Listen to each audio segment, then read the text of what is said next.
श्री ओंकारेश्वर ज्योतिर्लिंग मंदिर। आज हम भगवान शंकर के 12 ज्योतिर्लिंगों में से चौथे ज्योतिर्लिंग की जानकारी लाए हैं, जो कि श्री ओंकारेश्वर ज्योतिर्लिंग है। यह मध्य प्रदेश के खंडवा जिले में नर्मदा नदी के बीच मंधाता या शिवपुरी नामक द्वीप पर स्थित है। यह ओंकारेश्वर ज्योतिर्लिंग 2 स्वरूप में मौजूद है। एक को ममलेश्वर के नाम से और दूसरे को ओंकारेश्वर नाम से जाना जाता है। ममलेश्वर नर्मदा के दक्षिण तट पर ओंकारेश्वर से थोड़ी दूर स्थित है। अलग होते हुए भी इनकी गणना एक ही तरह से की जाती है। इस ज्योतिर्लिंग की स्थापना के पीछे भी एक कथा है, जिसका वर्णन हम यहाँ कर रहे हैं।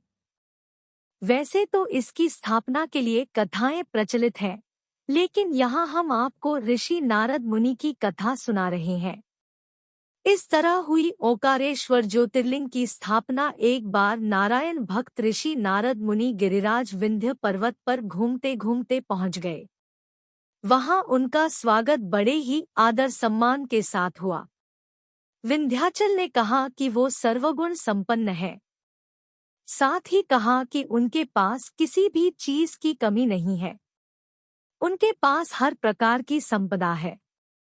उनमें अहंकार भाव साफ नजर आ रहा था। इसी भाव में विंध्याचल नारद जी के समक्ष खड़े हो गए। श्री नारद जी को अहंकारनाशक भी कहा जाता है। ऐसे में उन्होंने विंध्याचल के अहंकार का नाश करने की बात सोची। नारद जी ने विंध्याचल से कहा कि उसके पास सब कुछ है, लेकिन मेरु पर्वत के बारे में तुम्हें पता है, जो तुमसे बहुत ऊंचा है। उस पर्वत के शिखर इतने ऊंचे हो गए हैं कि वो देवताओं के लोकों तक पहुंचे चुके हैं।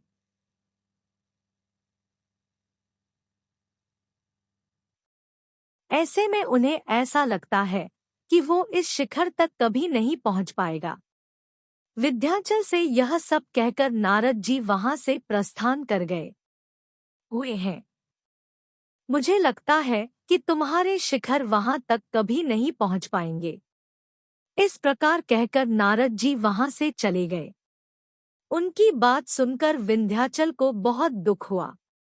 इस पछतावे में विंध्याचल ने फैसला किया कि वो शिव जी की आराधना करेगा। उसने मिट्टी के शिवलिंग बनाए और वो भगवान शिव की कठोर तपस्या करने लगा। उसने कई महीनों तक शिव की आराधना की। शिव उसकी तपस्या से प्रसन्न हुए और उसे दर्शन दिए, साथ ही आशीर्वाद भी दिया। शिव जी ने विंध्याचल को वरदान मांगने को कहा।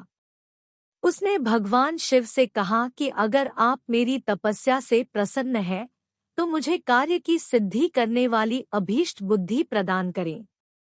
शिव ने विंध्य पर्वत के मांगे गए वरदान को पूरा किया।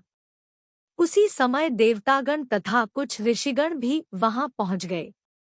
इन सभी ने अनुरोध किया कि वहां स्थित ज्योतिर्लिंग 2 स्वरूपों में विभक्त हो जाए। इनके अनुरोध पर ही ज्योतिर्लिंग 2 स्वरूपों में विभक्त हुआ, जिसमें से एक प्रणव लिंग ओंकारेश्वर और दूसरा पार्थिव लिंग ममलेश्वर ज्योतिर्लिंग के नाम से प्रसिद्ध हुआ।